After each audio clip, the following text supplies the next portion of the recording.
For today's video, tuturuan ko kayong magluto ng canton. So let's start. Hugasan niyo na po muna ang paglulutuan ng canton.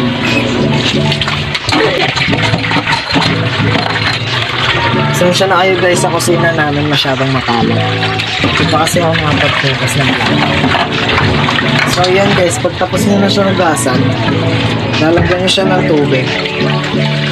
Yan guys. Yung sakto lang yung dami niya guys. Ay, masyadong madami, bawasan natin.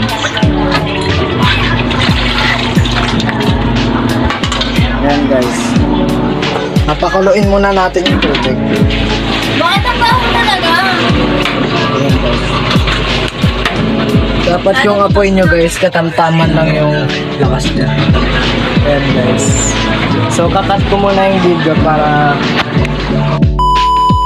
So bago pala yan guys, kailangan nyo muna ihanda yung pansit canton. Ayan siya. Ihanda na natin siya.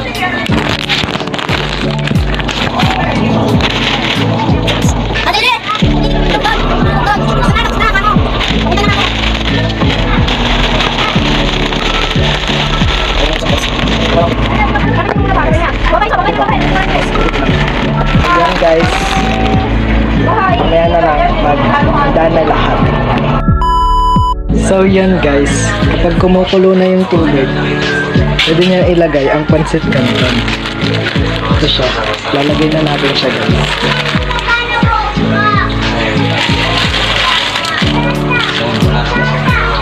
Hintayin lang natin siya lumambot.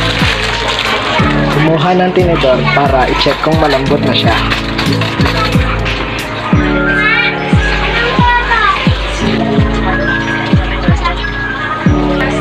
Hahayaan po muna natin siya lumambot ng mga 3 to 5 minutes. So balik na lang po tayo ulit mamaya. So we are back guys. Malambot na siya. Ayan, kita nyo naman malambot na siya guys. So pag ganyan na siya guys, sasalain na natin siya para maihuwalay na natin yung canton sa tubig. Let's start. Patayin na natin ang apoy.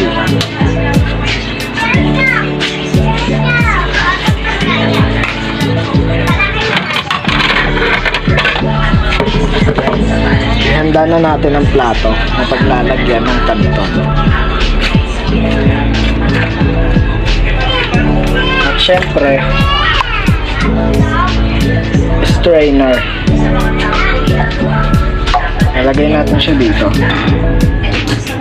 Yan siya guys.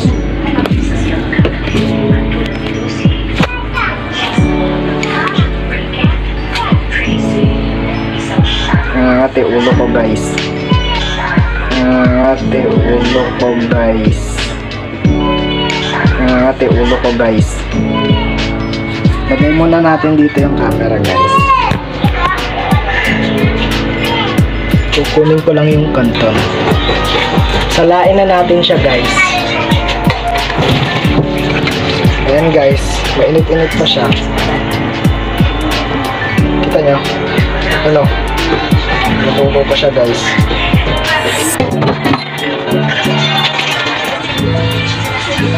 Ito na siya guys.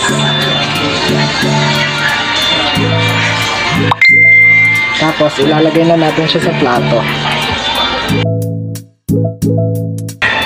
Yan guys, pagkatapos nun ilalagay na natin yung pampalasa. Ayan guys. Ano yan? Ito. Yan siya.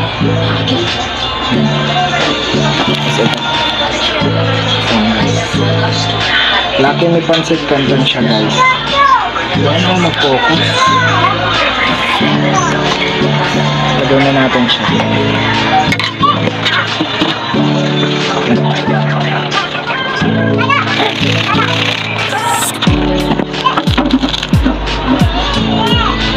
Init guys, ang init. Ayun na siya guys. Hahaluin na natin siya.